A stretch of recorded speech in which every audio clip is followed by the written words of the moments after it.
Sa banal at dakilang pangalan po ng ating nag-iisa, buhay at napaka-makapangyarihang Diyos na ating Panginoong Hesukristo, ako po ay bumabati sa inyong lahat ng kapayapaan. Purihin po natin ang kanyang malinis at banal na pangalan at tayo po ay muli niyang pinasapit sa panibagong araw na ito po ng ika-14 na atin pong pakikinig ng mga banal na aralin na ibig niya na ating patuloy na matutuhan at maisakatuparan para tayo po ay kanyang pagpalain magmula sa buhay natin dito sa lupa, sa mundo na napakaligalig. At ito ang mag-iingat sa atin hanggang sa kanya pong ikalawang pagparito upang maganap sa atin ang sinasabi niya, ang magtitiis sa mga gawang kabanalan hanggang wakas. Sila lamang ang maliligtas sa San Mateo 24:13 po. Kaya naman po, yamang tayo'y niloob niya, makasapit na muli na may buhay, kagalingan at kalakasan sa araw na ito, inaanyayahan ko po ang lahat na tayo po ay muling magsama-sama, magkatipon sa Espiritu. At una na nga po sa lahat, sa pangalan ng ating Panginoong Hesukristo, maninikluhod po tayo at tayo magpapailang lang muna ng bunga ng ating mga labi na sumasamba, pumupuri, lumuluwalhati sa kanyang pangalan at ipanalangin natin sa kanya na muli tayo gabayan at patnubayan sa ating mga pakikinig na nawa ipatanggap niya sa atin ang kanyang mga banal na layunin para po sa ikabubuti natin at sa lahat ng ating mga mahal sa buhay. Maninikluhod po tayo. Dakilang Panginoon po naming Diyos, Amang banal na lubha kapong kagalang-galang, Ikaw po ang Diyos na sadya kapong kapita-pitagan, nag-iisa kapong Diyos na buhay. Ikaw po ang may-ari, ang lumalang ng lahat ng mga bagay, ang Diyos na pinaka-makapangyarihan kapo sa lahat. Amang banal sa napaka-malinis, sakdal at napaka-makapangyarihang pangalan mo pong Kristo Jesus. Muli mo pong masisilayan kaming mga mag-aanak, mga magkakapatid sa iyong iglesia. Kasama po namin ang aming mga kaibigan na kahit kami po ang pinakakakaunti sa bilang, sa silong ng aming mga tahanan, kahit na po kami nag-iisa, dadalawa o tatatlo, ilan man ang aming mga bilang, sumasampalataya po kaming sa aming pagkakatipon sa Espiritu, sa iyong banal na pangalang Kristo Jesus. Ikaw po ang sumasagitna namin. Ikaw po ang pumapatnubay at namamatnugot ng aming mga kaluluwa. Amang banal, tanggapin mo po una sa lahat ang aming mga taos sa puso naming mga pagpapasalamat. Maraming salamat sa iyo, Amang banal. Wala kang binawian sa amin ng aming hiram na buhay. Salamat po, patuloy mo kaming pinakakain, dinaramtan, pinalalakas, pinagagaling ang aming mga pangangatawan. Ipinaabot mo rin ang iyong pag-iingat, pagliligtas at pagpapala hanggang sa lahat ng aming mga kabiyak ng puso, sa aming mga anak, mga manugang, mga apo, higit na nga po sa lahat maging sa aming mga kaibigan at sa lahat ng iyong mga tunay na mananamba sa Espiritu mo po at sa iyong mga katotohanan. Ama naming Diyos, sa banal at malinis mo pong pangalang Kristo Jesus, itinitiklop namin ang aming mga tuhod. Sinasamba ka po namin, Panginoon. Pinupuri ka namin sa Espiritu mo po at sa iyong kagilagilalas na kaliwanagan. Ama, patawarin mo po kami. Kung kami po'y nagkulang at nagkasala sa iyo, at sa banal at dakilang gabi pong ito ng aming mga buhay, ipahintulot mo po. Minsan pa'y ipagkaloob namin sa iyong dakila at makapangyarihang kamay ang amin pong muling pagganap ng mga pakikinig ng iyong mga banal at dalisay na aral.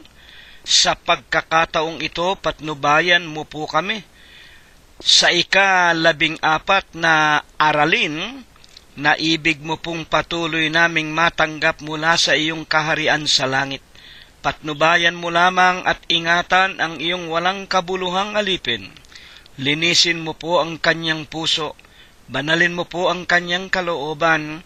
Dagdagan mo po ang kanyang mga kaalaman ng iyong hiwaga ng iyong kaharian.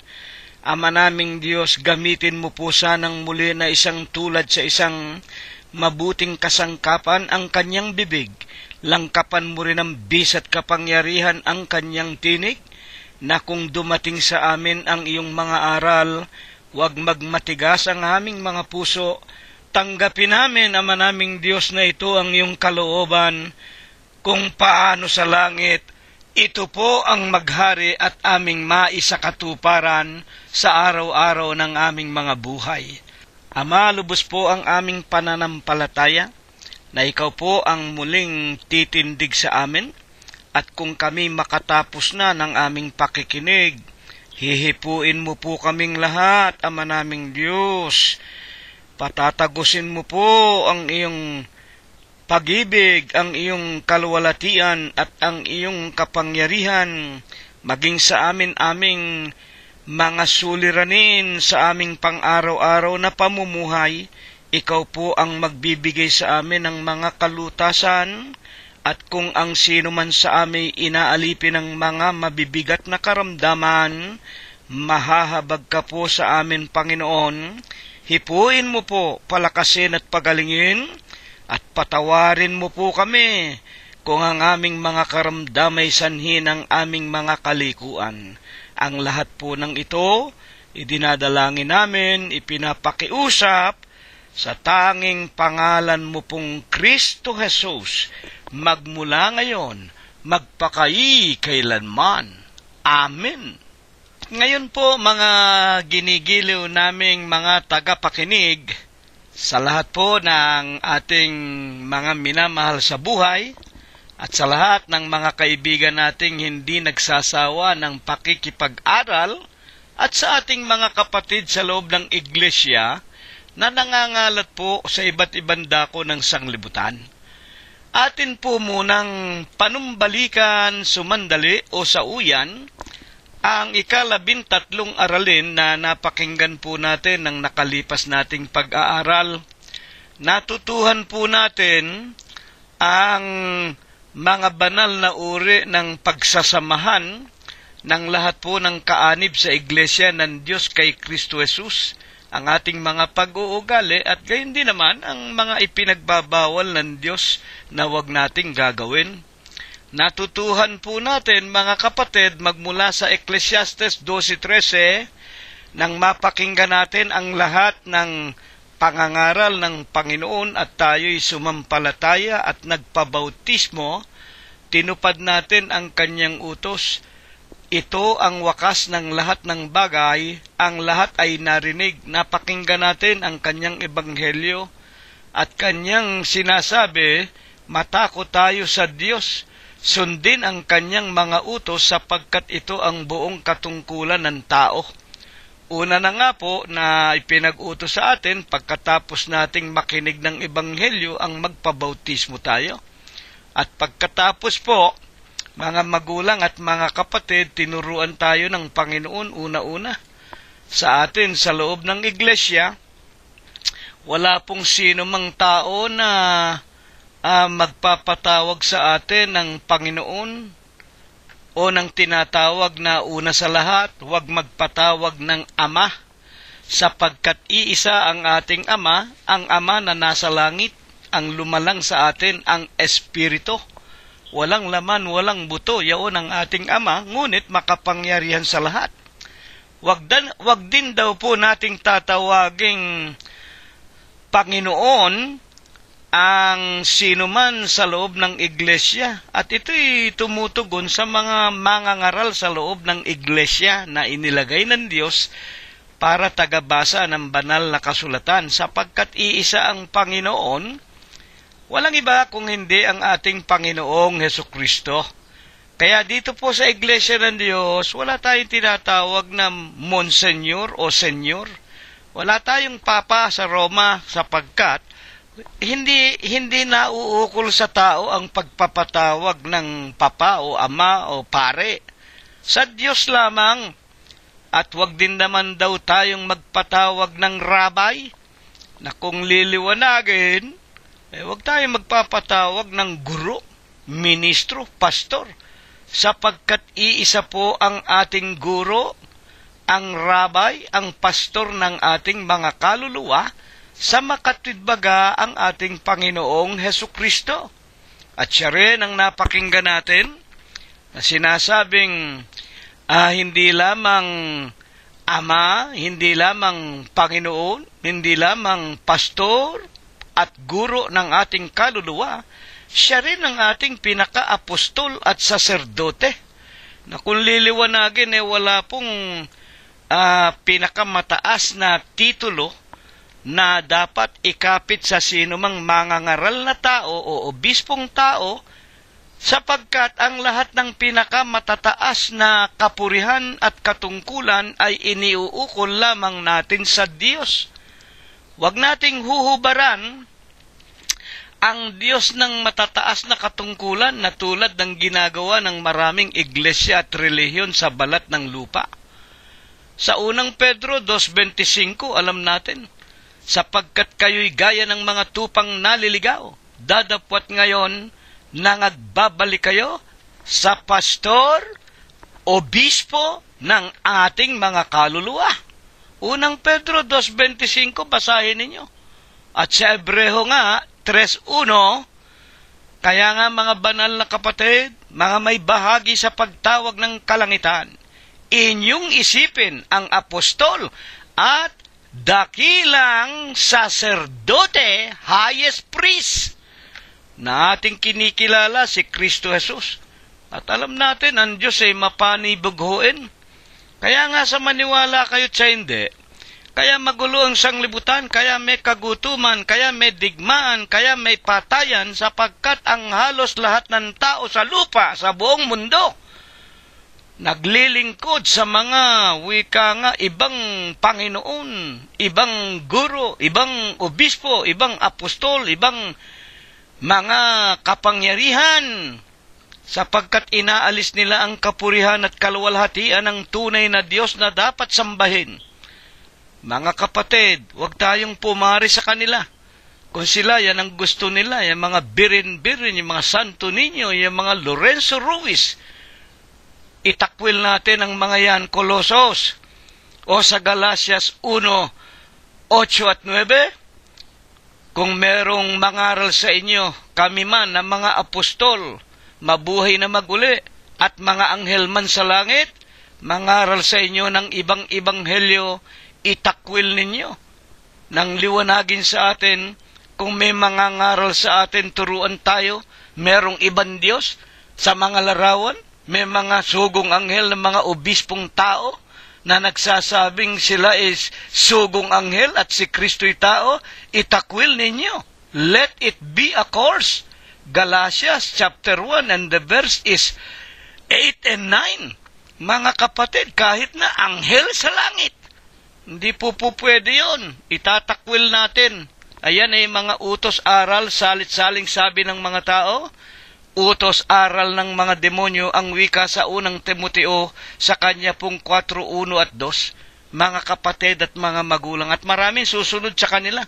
Kaya marami po ang tinatawag na kadalamhatian sa lupa, at marami rin ang ipupukol sa impyerno, sapagkat inalis nila ang kapurihan, ang kaluwalhatian ng ating nag-iisang Diyos na tagapagligtas, na walang iba kung hindi ang ating Panginoong Hesukristo. At natutuhan natin, yan ang ilan lamang sa mga pag-uugali na dapat nating ugaliin sa loob ng iglesia. At tayo magtatawagan lang ng mga magkakapatid. Tayo pong lahat magkakapatid lang sa loob ng iglesia o sa katawan ng ating Panginoong Hesukristo. At iibigin natin ang ating kapwa, gaya ng pag-ibig natin sa ating mga sarili, at igagalang natin ang lahat. Igagalang natin ang lahat ng pamunuan. Igagalang natin maging ang gobyerno ng ating mga sariling pamahalaan. Sa Pilipinas, igagalang ninyo ang mga batas ninyo diyan. Sa Amerika, narito kami, ginagalang namin. Buwis sa dapat buwisan. Mga magulang at mga kapatid, nagbibigay kami ng buwis. Kailangan kayo rin magbubuwis at magbabayad tayo ng mga utang sa ating pinagkakautangan. At ang lahat ng mga gawang mabuti sa atin, gagawin natin sa ating kapwa at lalayo tayo sa lahat ng mga gawa ng laman. Galatia 5:19 hanggang 21. Mulit-muli basahin ninyo. At tayo po, ang pinakadakilang utos sa atin, huwag tayong maglilingkod sa ibang Diyos, lalo na nga sa mga larawan. Huwag tayong makikiprosesyon sa kanila, sa mga Katoliko at mga simbahang ginagala ang kanilang mga Diyos o mga larawan. At tayo'y mangingilag sa pakikiapid sa ibang espiritu. Hindi lang pakikiapid sa hindi natin tunay na asawa. Lalayo tayo sa pambababae, mga magulang, at lalayo tayo sa pagkain ng dinuguan. 15:29 ng aklat ng mga gawa. Kung natatandaan ninyo, na kayo'y magsiilag sa mga bagay na inihain sa mga Diyos-Diyusan, piyesta-piyesta, handa sa mga piyesta yan, sa mga Diyos-Diyusan, at sa dugo, pagkain ng dinuguan, at sa mga binigti, sa mga asusena, sa mga pulutan ng mga hayop na nasagasaan o binigte, sinakal, ibinitin, o yung iba naman patay na yung aso, niluluto pa ng mga lasenggo. Masama rin yan, mga kapatid. At ang wika sa atin, kung kayo'y mangilag sa mga bagay na ito, sa ikabubuti ninyo. Ang wika ng mga banal na kasulatan. Hindi po mahirap ang mag-iglesia ng Diyos. At dito nga, para sabihin ko sa inyo, tayo ang bida. Natatandaan ba ninyo, natatandaan ba ninyo yung mga napapakinggan natin, mga magulang? Sa loob ng iglesia ng Diyos, kay Kristo Jesus, ang Panginoong Hesukristo mismo nagtuturo, pasanin natin ang kanyang pamatok. Ang pamatok niya, yung responsibilidad, ang ibig sabihin na ibinibigay bilang anak ng Diyos, hindi po mabigat. Mag-aral kayo sa akin. Pasanin ninyo ang aking pamatok. Ang aking pamatok ay magaang. Masusumpungan ninyo ang kapahingahan ng inyong mga kaluluwa. Kaya dito sa loob ng iglesia, tayo rin ang bida. Bakit po? Sa iglesia ng Diyos kay Kristo Jesus, wala pong sumbongero dito. Wala pong magsusumbong sa ginagawa ninyong masasama. Sapagkat sa atin, itinuro ang pananampalataya na ang bawat membro ay hahatulan ayon sa aklat ng mga gawa na nasusulat sa ating mga gawa sa bawat sandali ng ating ikinabubuhay. Kung nagmura tayo, nakasulat yun. Kung pumatay tayo, nakasulat yun. Kung minaltrato natin ang sino man tao, lalo na nga ang mga magulang natin at mga mahal sa buhay o ang mga kapwa-tao natin, nakasulat yun. Kaya ang wika nga ni Apostol Pablo sa mga taga-Korinto, hindi na niya kailangang siya'y pumaroon ng personal para lamang makita at masaksihan na tinutupad nila ang mga itinuturo sa kanila ng Diyos.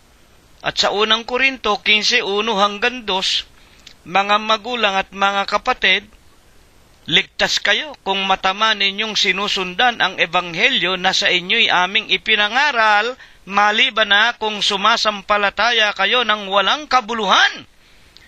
Kaya dito tayo rin ang bida. Halimbawa, ako, si kapatid na si Rilo. Pagkatapos kong yakapin ang ebanghelyo ng Panginoon, pagkatapos kong magpabautismo, ay wala akong kinikilalang wika nga dapat kong katakutang tao at kanino man hindi ako alipin. Hindi ako alipin ng mga papa sa Roma. Hindi ako alipin ni Lorenzo Ruiz. Hindi ako alipin ni Felix Manalo. Hindi ako alipin ng sino mang nagsasabing sugong anghel daw sa huling araw. Wala! Alipin ako ng aking Panginoong Diyos na walang iba kung hindi ang aking Panginoong Jesucristo. Dahil dito, wala akong kinatatakutang sino mang mga tao na nakapalibot sa akin, sapagkat nalalaman ko ang aking ginagawa. Nalalaman ko kung ako'y lumiliko ng landas. Nalalaman ko kung ako'y napapalayo sa Diyos at nalalaman ko rin kung ako'y nakatutupad ng mga banal kong gawain at katungkulan na siyang dahilan ng pagkakalalang ko sa aking sa akin ng aking Panginoong Jesucristo. Walang gestapo sa loob ng Iglesia ng Diyos kay Kristo Jesus. Kayo ang bida. Pagkatapos na nabautismuhan kayo, bahala kayo sa inyong mga buhay. Ang importante, ginaganap natin ang bawat bagay na ating napapakinggan.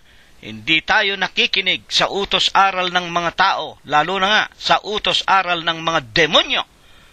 Nakarumal-dumal sa paningin ng ating Panginoon Diyos. Tayo magkakapatid lamang, mag-iibigan tayo, magpapatawaran tayo, wala ritong kampi-kampihan, walang sumbatan, walang samaan ng loob. Ang lahat ng mga bagay ipinauubaya natin sa ating Panginoong Heso Kristo at siya ang lulutas ng lahat ng ating suliranin sa buhay. Napakinggan natin 16:33 ng San Juan. Sa sanglibutan meron kayong kapighatian. Laksan natin ang ating mga puso. Dinadaig ng Panginoong Hesus ang ating mga kalungkutan, ang ating mga kapighatian. Problema, suliranin sa buhay. At ngayon naman po sa araw na ito, ihanda na po natin ang atin mga kaluluwa. Tawagin na natin ang ating mga kabyak ng puso. Tawagin na natin ang ating mga anak, mga manugang, mga apo at kasangbahay. Charity begins at home.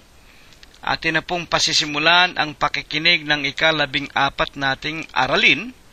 Sa makatwid po baga, mga magulang at mga kapatid, ang ika-14 na propaganda o aralin o banal na leksyon na ibig po ng Diyos na ito ay ating ihasik. Kumbaga maaari ipaabot hindi lamang sa ating mga sariling pamilya, kung hindi, kumbaga maaari sa lahat ng kaparaanan, kung maaabot natin sa tulong ng Diyos ang lahat ng mga tao sa sanglibutan. Ang atin pong pinakapaksa, propaganda bilang ika-14, kung ano ang panalangin at ang matuwid na pagganap nito ayon sa turo ng banal na kasulatan. Ito pong ating paksa, ninasa ng Diyos na atin pong matutuhan at mapakinggan sapagkat nalalaman po natin, napakarami pong mga tao sa lupa. Higit na nga, maraming Kristiyano daw. Pero hanggang ngayon hindi pa rin nakakaabot sa matutuwid na kaparaanan kung papaano ang matuwid na paraan ng pamumuhay Kristiyano sa sanglibutan. Una na nga yung tinatawag na mga pananalangin. Tayo po ay mag-uumpisa na. Unang tanong, ano po baga ang tinatawag na panalangin o sa salitang banyaga na Ingles ay prayers? Mga kapatid at mga magulang, ano ba talaga ang tinatawag na prayers o pananalangin? At kanino po baga ito dapat lamang iuukol ng tao? Ayon po sa tinatawag na paliwanag ng mga pantas na tao, katulad po ng mga sumulat ng Webster Dictionary at yung Funk and Wagnalls Dictionary, halos iisa po ang paliwanag ng mga tao. Ang una po doon na mababasa natin, a prayer, ang panalangin, is a devout request or petition to a deity. Sa Tagalog po, ang unang paliwanag ng mga diksyonaryo ng tao, ang panalangin ay isang devout. Pag sinabing devout, deboto, tao sa puso, buong kaluluwa. Request, kahilingan, sa isang deity, to a deity. Pag sinabing deity, makapangyarihan. Sapagkat yung dei, ang ibig sabihin, Diyos, deity, ang ibig ipakilala, may taglay na kapangyarihan. Kaya nga, ang unang paliwanag ay devout request or petition to a deity. Sa Tagalog, isang taos sa puso o buong kaluluwang kahilingan sa isang makapangyarihan, mga kapatid. Ikalawang paliwanag pa nila, a prayer is a spiritual and wordless communion with God. Ayan. Ang panalangin daw ay isang spiritual. Sa espiritu. At walang salita na pakikipagkaisa sa Diyos.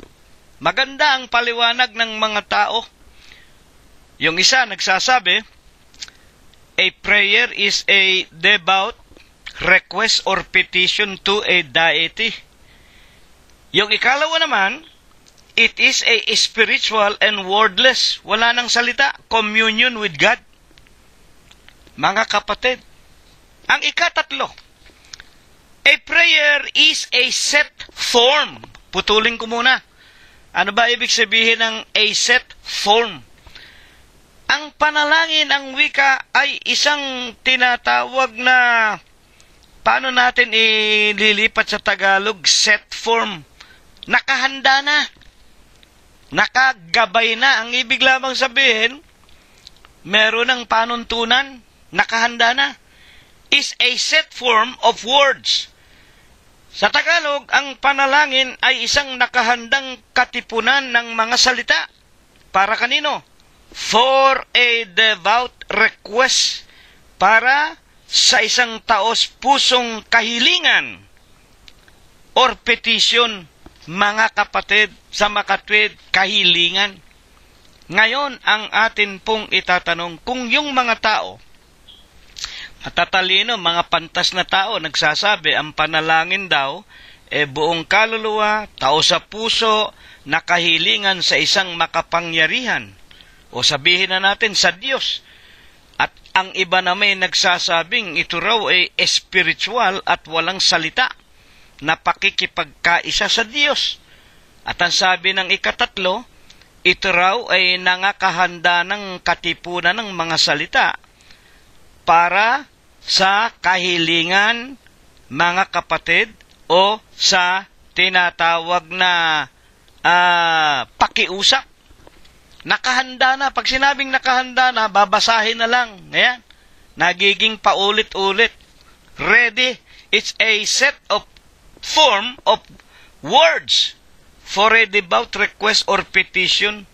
Sa makatwid, merong mga nananalangin para sa tinatawag na makapangyarihan sa lahat na gumagamit ng salita. Meron namang panalangin na walang salita, pero nananalangin siya at siya'y nakikipagkaisa sa Diyos.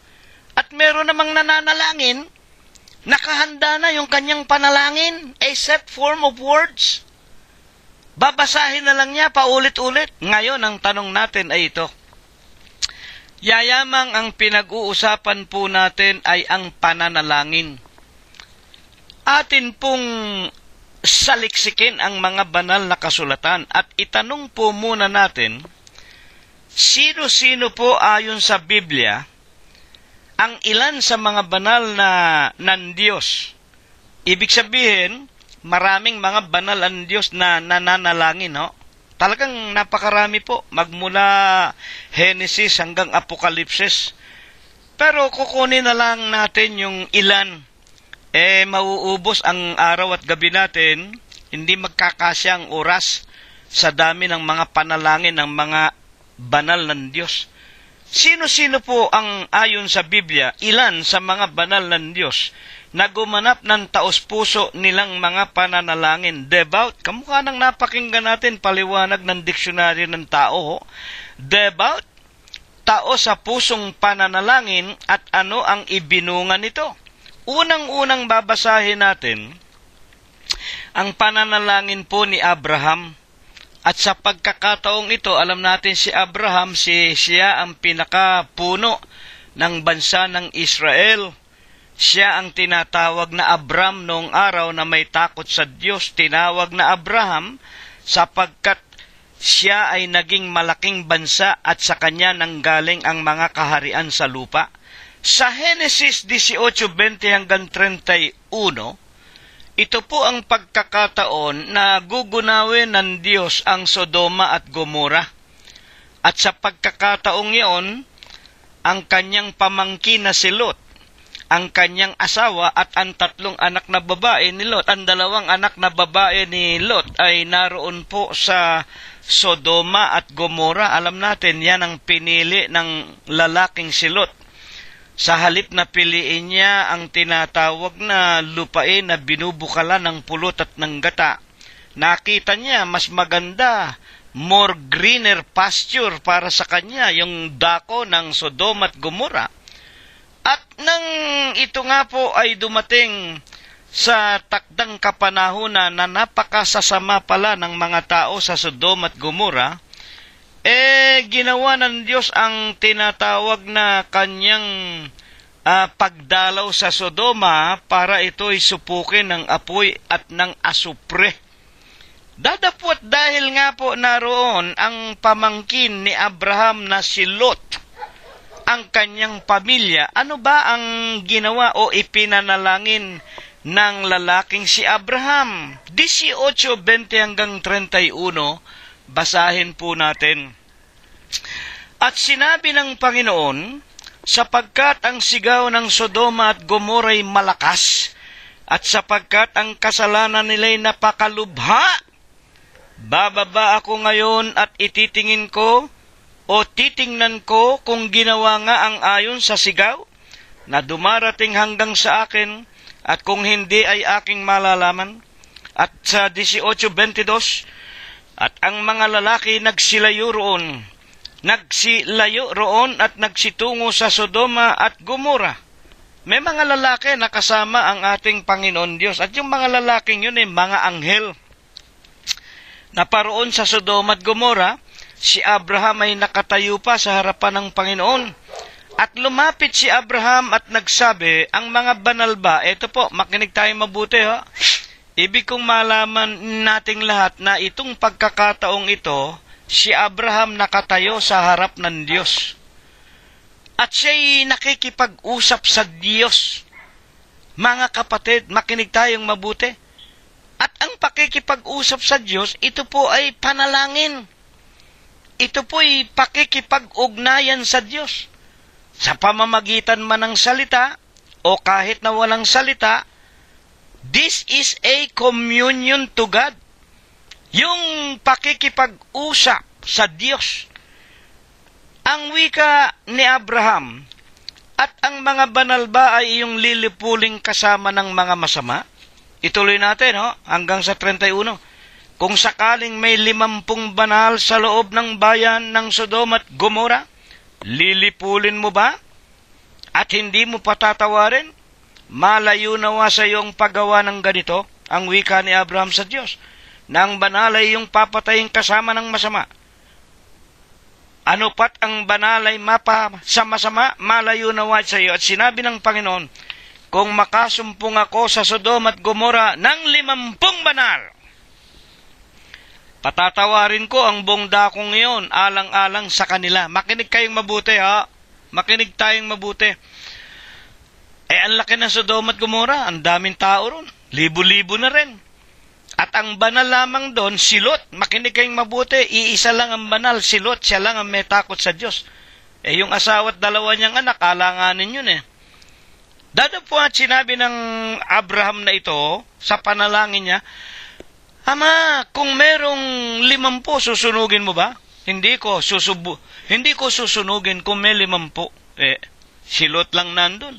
At nakipagtawaran pa si Abraham sa Diyos. Mga kapatid, sa 26 hanggang 27, kung walang 50, kung merong 40 lamang, lilipulin mo ba? Alang-alang mga magulang sa 40, kung sakaling magkulang ng 5 sa 50. Ang ibig sabihin ni Abraham, kung kokonte sa 50, lilipulin mo ba? At sinabi ng Diyos, hindi ko gagawin alang-alang sa 40. At nakipagtawaran pa. Sa madalit sabi, ang panalangin ni Abraham sa Diyos hanggang sa dumating ang pinakamababa. Kung 30 lang ang naroon, ang wika ng Panginoon Diyos, alang-alang sa 30. At maging kung makasumpong lamang ng 20, ang sabi niya, hindi ko lilipulin alang-alang sa 20. Iisa lang talaga ang banal, mga kapatid. At sinabi niya, huwag magalit ang Panginoon, kahuli-huli ang tawad, at magsalita lamang ako minsan, kung sakaling may masumpungan doon, 10. At sinabi niya, hindi ko lilipulin alang-alang sa 10. Ngayon, ang tanong po natin ay ito. Sumasagot ang Diyos, literal, nasa harap na niya ang Diyos Bumaba nga ang Diyos. Ang sabi niya, bumaba ako para imbestigahan ko kung totoo nga yung sigaw ng kasalanan ng Sodoma at Gomora at nagsama siya ng 2 anghel niya ng mga mukhang lalaki. At nakipagtawaran nga sa panalangin ni Abraham, Panginoon, kung walang 50, kung walang 40, kung walang 30, kung walang 10, lilipulin mo ba kung sa 10 lamang?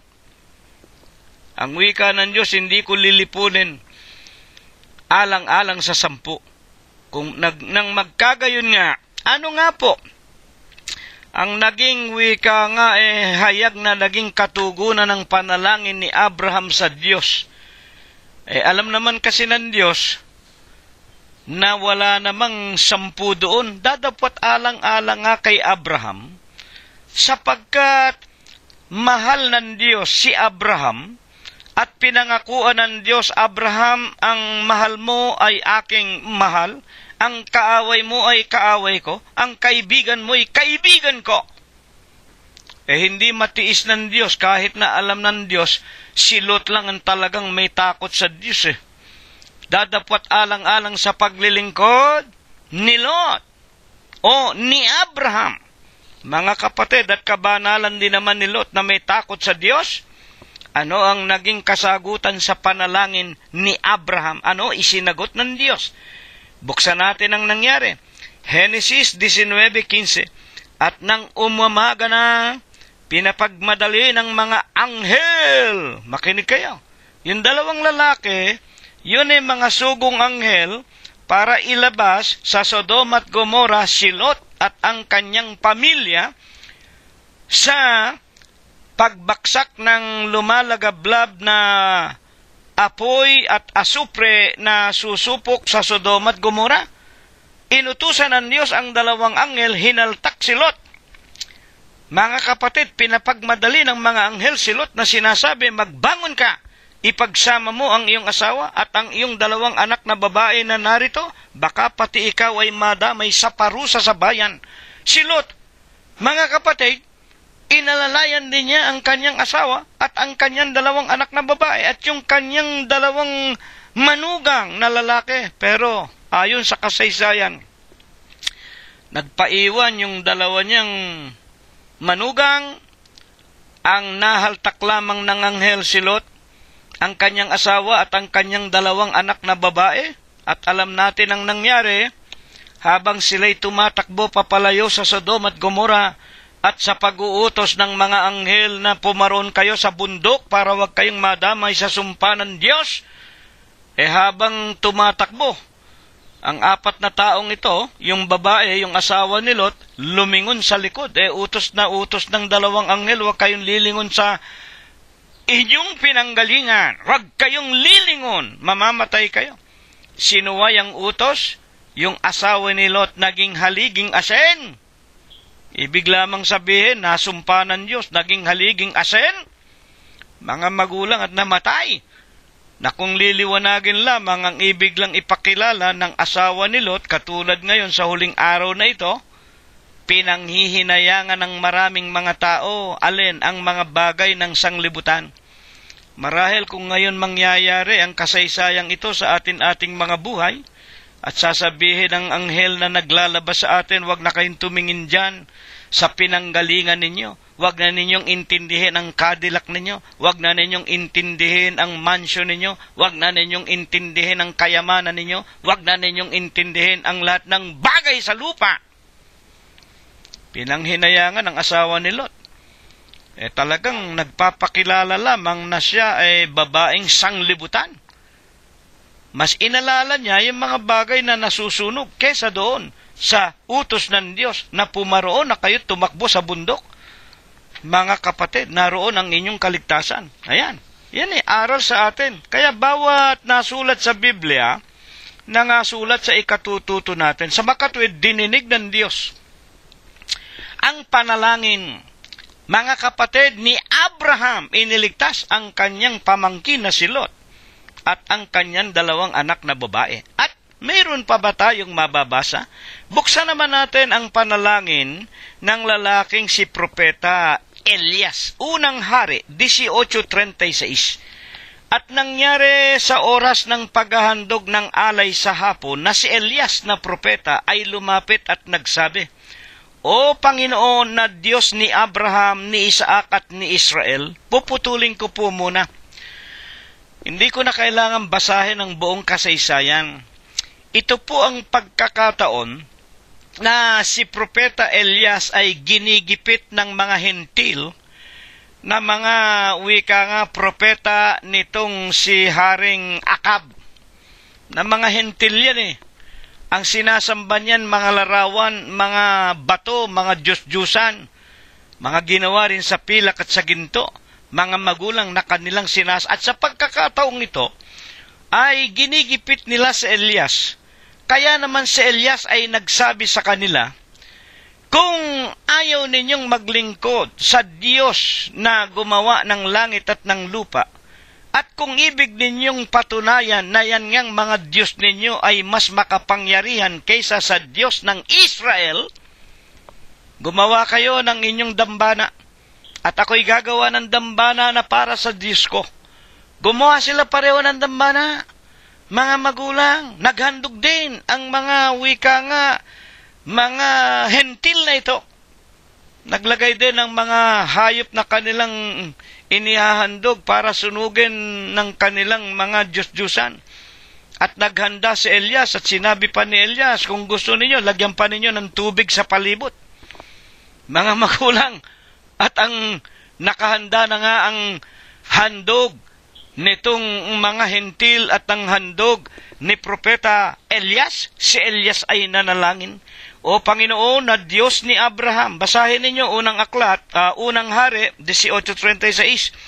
O Panginoon na Diyos ni Abraham, ni Isaac at ni Israel, pakilala ka sa araw na ito. Nananalangin siya, pakilala ka sa araw na ito, na ikaw ay Diyos sa Israel, at ako ang iyong lingkod, at aking ginawa ang lahat na bagay na ito sa iyong salita.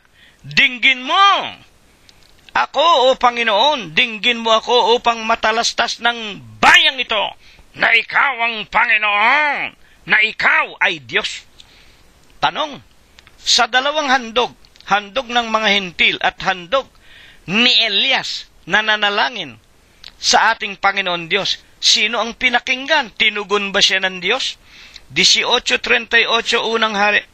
Nang magkagayon ang apoy ng Panginoon ay nalaglag, sinupok ang handog na susunugin at ang kahoy at ang mga bato at mga alabok at hinimuran ang tubig na nasa hukay, at nang makita ng buong bayan Sila'y nagpatira pa at kanilang sinabi, ang Panginoon, ang Diyos ng Israel, ang Panginoon ay siyang Diyos. Pinakinggan ang panalangin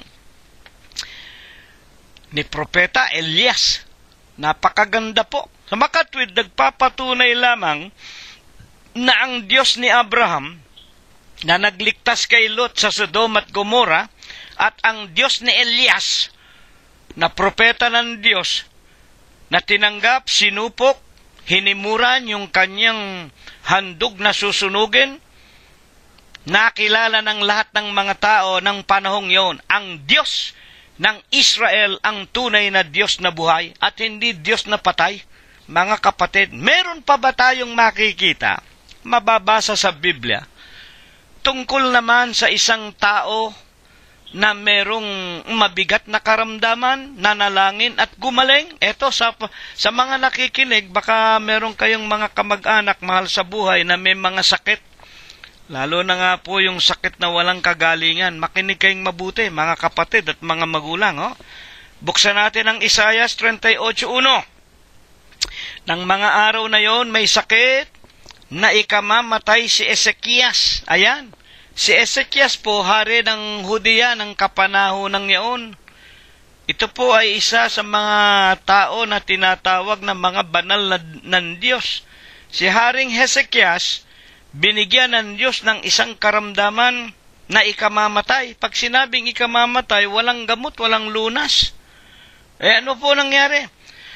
At si Isaias na propeta na anak ni Amos ay naparoon sa kanya at nagsabi sa kanya, ganito ang sabi ng Panginoon, ayusin mo ang iyong sangbahayan, sapagkat ikaw ay mamamatay at hindi ka na mabubuhay. Pinaparoon ng Diyos kay Haring Hezekiah si propeta Isaias, at ipinasabi ng Diyos kay Hezekiah, ayusin mo na ang iyong sangbahayan. Kumbaga sa huling araw na ito, inuutusan si Hezekiah, ayusin mo na yung iyong mga living will, yung mga living trust, yung mga pamana mo sa iyong mga anak, asikasuhin mo na ang iyong sangbahayan. Bakit? May sakit ka, hindi ka na mabubuhay. Kumbaga sa ngayon, ang sakit mo, cancer. Ayusin mo na ang pamilya mo. At nang marinig ito ni Haring Hezekiah, ano ang kanyang ginawa? 38:2. Isaias, nang magkagayoy ipinihit ni Hezekiah ang kanyang mukha sa panig at nanalangin sa Panginoon at nagsabi, idinadalangin ko sa iyo, O Panginoon, na iyong alalahanin kung paanong ako'y lumakad sa harap mo sa katotohanan at may dalisay na puso at gumawa ng mabuti sa iyong paningin. At si Ezekias ay umiyak ng di kawasa. Umiyak siya ng kapait-paitan, nanalangin siya. Ang kanyang mukha, itiningin niya, mga magulang at mga kapatid, sa panig o sa dingding, at siya'y nananalangin, umiiyak, at nagsasabing, Panginoon, alalahanin mo kung paanong ako'y lumakad sa iyo ng buong katwiran at ng katotohanan. Alalahanin mo, ang ibig lang sabihin ni Ezekias, ang mga araw na ako'y naglingkod sa iyo ng buong katapatan. Ang ibig sabihin ni Hezekias, mga magulang at mga kapatid, meron din siyang mga nagawang mga kabanalan. Alalahanin mo naman yung mga kabanalang iyon. Paano dininig ng Diyos ang panalangin ni Ezekias? 38:4 at 5. Nang magkagayoy dumating ang salita ng Panginoon kay Isaias na nagsasabi, ikaw ay yumaon, sabihin mo kay Hezekiah, ganito ang sabi ng Panginoon, ng Diyos ni David na iyong magulang, aking dininig ang iyong panalangin. Naalaala nga ng Diyos ang mga ginawang unang kabanalan ni Hezekias, mga kapatid at mga magulang. At dito, ibig kong malaman ninyo na yung mga ginagawa nating mabubuti sa ating kapwa-tao, hindi po iyon nawawala sa aklat ng ating mga gawa. At yun ay inaalaala ng Diyos. At nang pagsabihan nga ng Diyos si Haring Hezekiah, binigyan siya ng Diyos ng kanser, mamamatay na, pinaayos na yung kanyang sangbahayan, nanalangin ang buong kapait-paitan na lumuluha si Hezekiah at sinabing, alalahanin mo naman ang aking mga gawang kabanalan. Ang sabi ng Diyos, bumalik ka kay Haring Hezekiah, Isaias, sabihin mong nakita ko, narinig ko ang kanyang panalangin, aking nakita ang kanyang mga luha. Narito, aking idaragdag sa iyo, sa iyong mga kaarawan ang 15 taon, at ililigtas kita at ang iyong bayan sa kamay ng iyong mga kaaway. Sa makatwid, dininig ng Diyos ang panalangin ni Haring Hezekiah.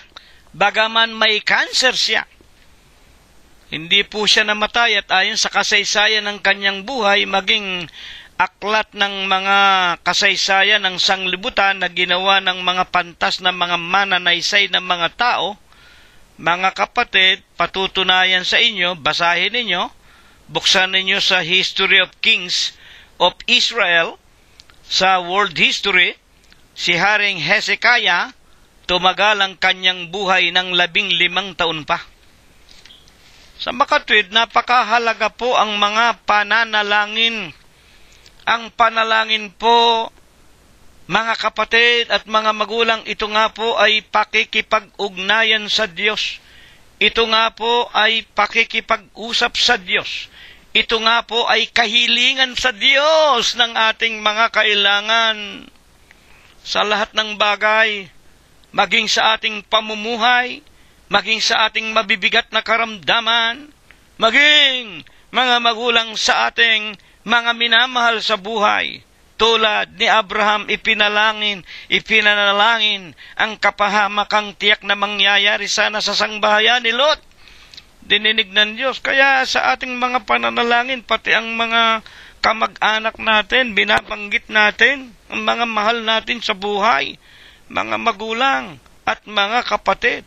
Kaya sa ating pananalangin, maging ang mga karamdaman natin, ng ating lupang katawan at karamdaman ng ating mga asawa, mga anak, mga manugang, mga apot, mga mahal sa buhay, ipinapanalangin natin. At dito pinatutunayan ang panalangin, mga magulang, sa Diyos ng Israel. Siya ang tunay na Diyos, hindi ang Diyos ng mga hentil na mga larawan na walang pakiramdam. Basahin ninyo, Aklat ng Mga Awit, 115, 4, pababa. Ang Diyos ng mga hentil, Diyos-Diyosan, mga larawan, may mata, hindi makakita, may ilong, hindi makaamoy, may kamay, hindi makahawak, may paa, hindi makatakbo. Mga magulang, ang Diyos natin, ang Diyos na buhay, siya ang Diyos ni Abraham, ni Isaac at ni Jacob, ang Diyos ng bansa ng Israel. At hanggang ngayon, siya pa rin ang Diyos na dapat kilalanin ng lahat ng tao. Mga kapatid at mga magulang, sa makatuwid, dinirinig ng Diyos ang mga pananalangin na taos sa puso. Dinirinig ng Diyos ang mga kahilingan ng mga anak ng Diyos. Ang mga anak po ng Diyos noong unang panahon, mga Israelita. At ngayon, ang mga anak ng Diyos, nalalaman natin, Galatias 3:29, malimit niyong mapakinggan sa ating nakalipas na mga aralin, at kung kayo nga ay na kay Kristo Jesus, kayo nga ang binhi ni Abraham at tagapagmana ng pangako. Sino ba ang na kay Kristo Jesus?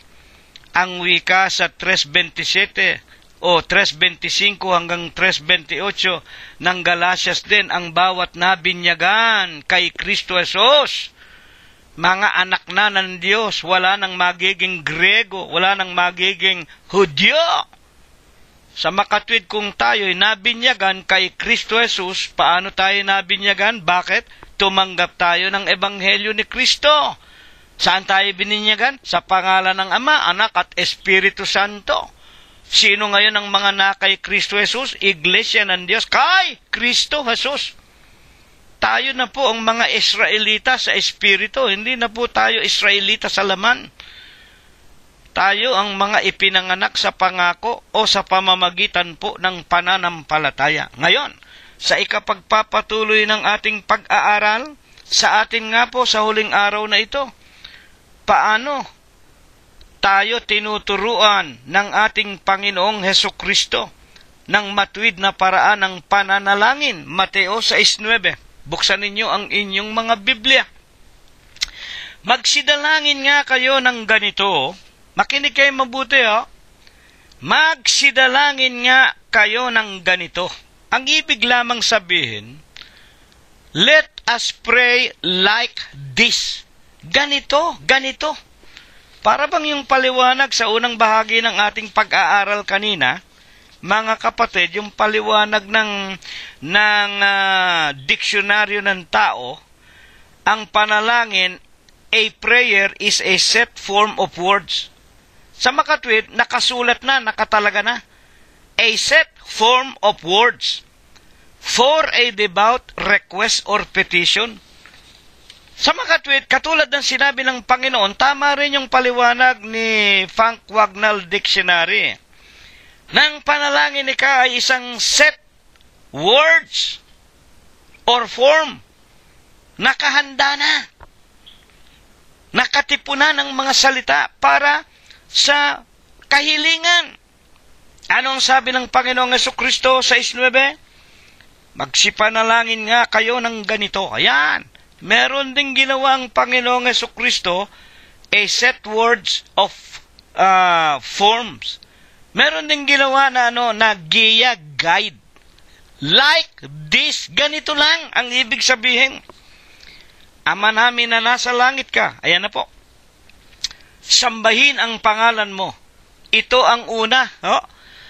Pag nananalangin tayo, hindi tayo basta luluhod pagkatapos sasabihin natin na Panginoon, bigyan mo ako ng pagkain. Bigyan mo ako ng damit. Hindi po ganun. Meron munang address. Kanino ba tayo humihingi ng kakainin, iinumin? Kailangan sa buhay. Di sa Panginoon Diyos. Nasaan ba ang Panginoon Diyos? Di nasa langit.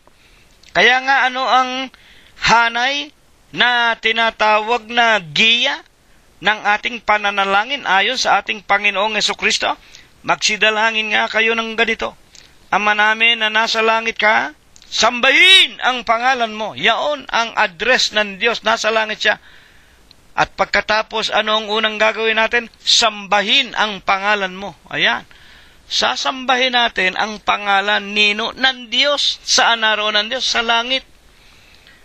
Hindi tayo sasamba sa kung sino-sinong Diyos na nasa lupa o nasa impyerno, mga magulang at mga kapatid.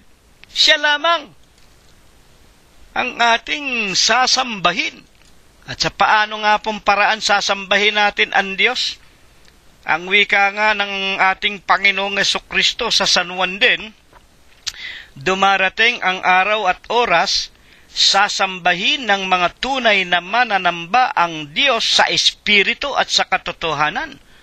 Kaya nga po, ang inyong lingkod at ang iglesia ng Diyos, sino man ang nananalangin sa amin, napapakinggan ninyo kung kayo'y nakikinig, mga kapatid ng mga panalangin namin, sinasamba ka po namin, pinupuri ka po namin sa espiritu at sa katotohanan.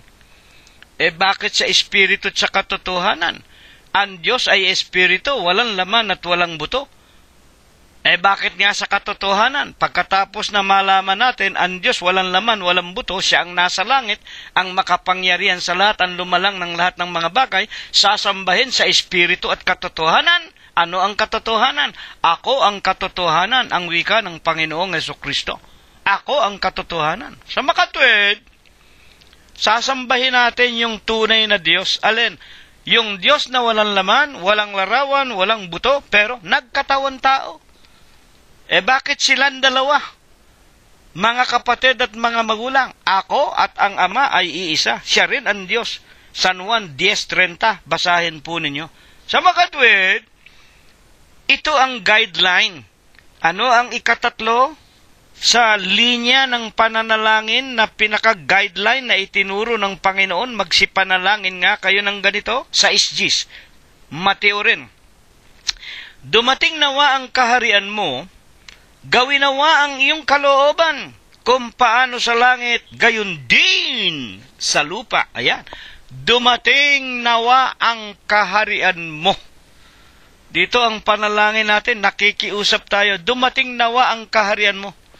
Ay ano ba ang kaharian ng Diyos? Mga kapatid at mga magulang, maraming naghahanap ng kaharian ng Diyos. Hanggang ngayon, yung mga arkeologo, yung mga scientist, hinuhukay ang Afrika. Ang Mesopotamia noong araw, yung Iraq, baka raw naroon ang kaharian ng Diyos. Ang unang kaharian ni Eden, hinahanap nila ang literal na halamanan ng Eden. Pero ang Panginoong Jesucristo mismo nagsasabi, narito, hinahanap ninyo ang kaharian ng Diyos. Hindi ninyo masusumpungan. Hindi ninyo makikita. Naririto ang wika ng Panginoon, ang kaharian ng Diyos ay nasa inyong mga puso. Ano ba ang talagang kaharian ng Diyos? Kapayapaan. Kapayapaan. Sa panalangin natin, ipanalangin natin, dumating nawa ang kapayapaan mo. Paano darating ang kapayapaan o kaharian ng Diyos sa atin? Ito po ang paraan. Sa panalangin din, gawin nawa ang iyong kalooban. Ayan. Gawin nawa ang iyong kalooban. Kung gagawin natin o susundin natin ang kanyang kalooban. Bakit kailangang sundin ang kalooban ng Diyos na nasa langit? Ecclesiastes 12:13, ito ang buong katungkulan ng tao. Paano? Itinuturo ng Panginoong Hesus na talagang kailangang ang tao susunod sa utos ng Diyos. Kung paano sa langit, gayon din naman sa lupa, na kung liliwanagin, dumating nawa ang kapayapaan mo. Kung susundin namin ang iyong mga kalooban, maghari sa amin ang iyong nais. Anong ibig ng Diyos? Sumunod tayo sa Kanya. Kung paano sa langit, ito ang mangyari, ito ang magawa namin dito sa lupa. Siya ang masusunod, hindi tayo. Maraming mga tao dumadalangin sa Diyos. Panginoon kong Diyos, maawat mahabag ka po. Pagalingin mo po ang aking karamdaman. Halimbawa, isang tao, dalangin ang dalangin sa Diyos.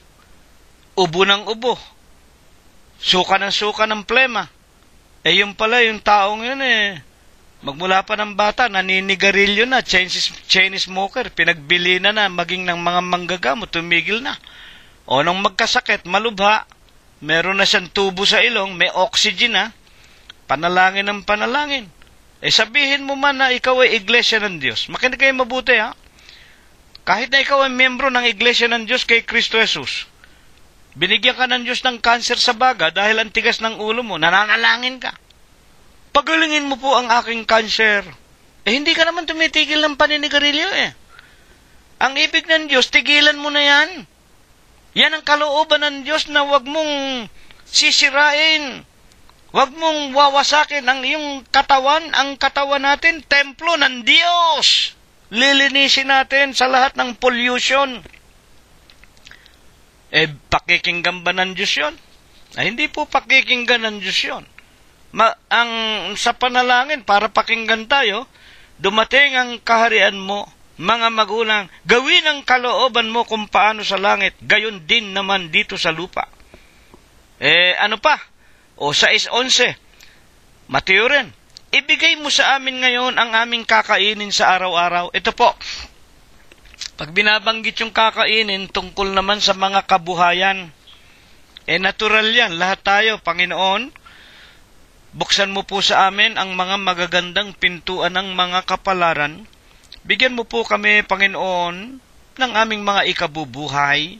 Maawat mahabag ka po, Panginoon, alang-alang po sa katungkulang ipinagkaloob mo sa amin. Ibigay mo sa amin ngayon ang aming kakainin sa araw-araw. Mga ito'y guideline, ito'y giya lang. Giya, ito'y wika nga, kumbaga sa tren, ito ang release ng tren para wag tayong lumayo sa ating patutunguhan. 6:12 ng San Mateo. Ano pa? ang paraan, isa sa paraan ng pananalangin o isa sa mga dapat mapakinggan ng Diyos sa ating kahilingan. Ipatawad mo sa amin ang aming mga utang gaya naman namin na nagpatawad sa mga may utang sa amin. Ayan po. Mga kapatid, dito ang hinihiling naman na sa atin ng Diyos, siya lamang ang dapat nating kilalanin na magpapatawad sa atin. Huwag kayong magagalit sa akin, no? Kayo ng mga nangungumpisal sa tao, hindi po kayo patatawarin ng tao. Kamukha po ng nakikita natin, dami nangungumpisal sa mga pare. Nako, mga kababayang mga Pilipino, kung nalalaman ninyo kung bakit hindi naaalis ang mga Pilipino sa pagiging busabos ng simbahang Katoliko, isa yan sa paraan. Yung mga asa-asawa natin, yung mga anak nating babae, pati mga lalaki, mga matatandang mga Pilipino, lalo na nga. At kahit sino, hanggang ngayon, bilanggo niyang mga aral utos ng mga demonyo na yan. Huwag kayong mangungumpisal sa tao.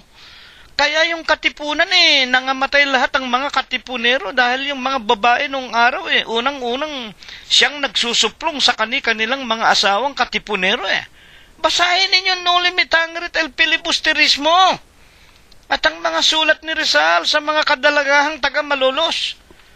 Ay nako, sa makatuwid mga kapatid at mga magulang, sa pananalangin natin, sa Diyos lamang tayo hihingi ng kapatawaran at hindi sa kanino man tao.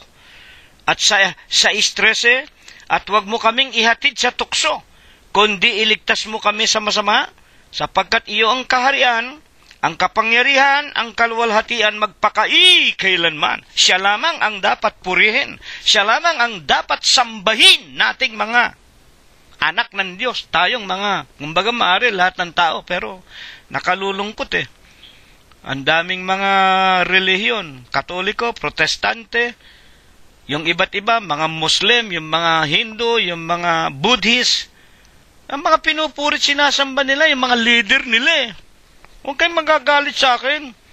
Ang lahat ng kapurihan para lang sa Diyos, para pakinggan ang ating mga panalangin, mga magulang at mga kapatid. Ngayon, ano ang ipinagbibilin sa atin ng Panginoong Hesukristo na huwag nating gagawin? Sinabi nga ng Panginoon, magsipanalangin nga kayo ng ganito. Guideline. Nakahanda na.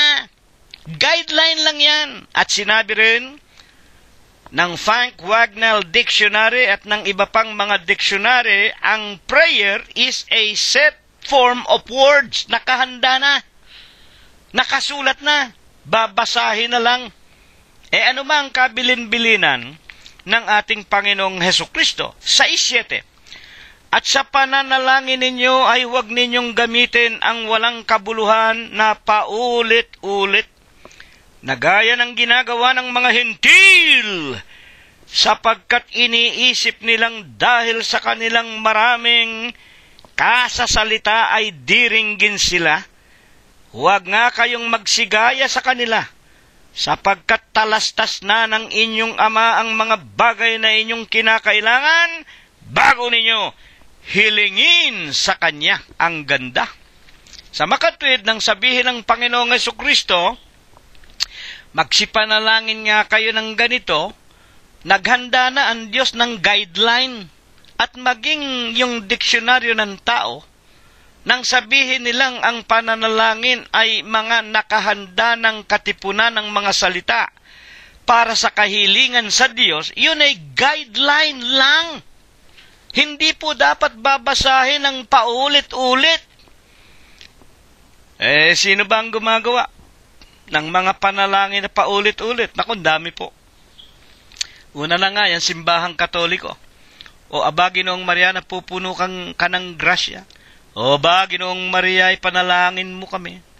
Ang sabi ng mga pare, halimbawa, ikaw ay nagmura, hindi sinasadya, manalangin ka ng aba, Ginoong Maria, 50 ulit o 1,000 ulit, paulit-ulit. Ano ba yung mga utos at aral na yan?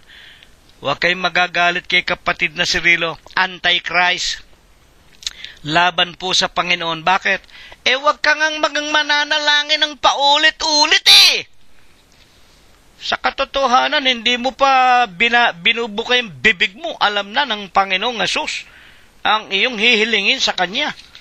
At ang gumagawa lang ng paulit-ulit yung mga hentil, mga kapatid at mga magulang.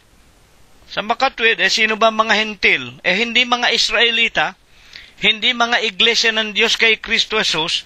Kayo na labas ng iglesia ng Diyos kay Kristo Jesus, kayo na ayaw tumanggap ng ebanghelyo ng Panginoon. Gusto nyong magsumiksik sa pagiging protestante, katoliko, buddhist, sabadista, Jehovah!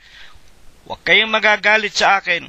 Hindi kayo nasasakop ng aral na ito, mga magulang. Bakit?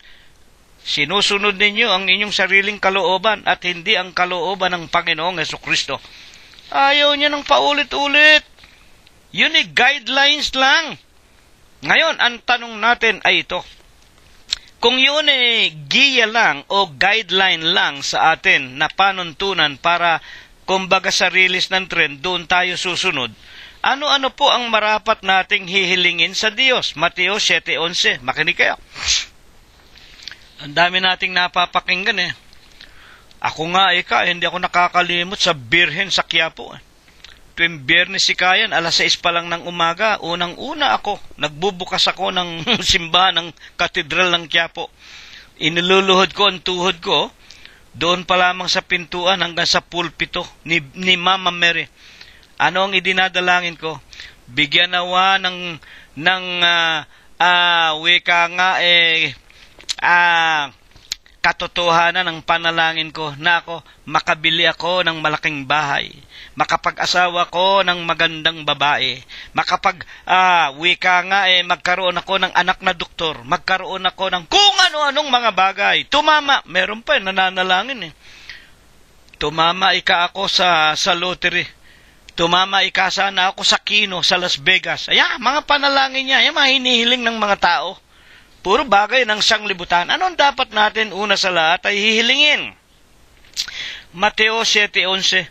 Kung kayo nga bagaman masasama ay marurunong magbigay ng mabubuting kaloob sa inyong mga anak, gaano pa kaya ang inyong Ama na nasa langit na magbibigay ng mabubuting bagay sa nagsisihingi sa Kanya?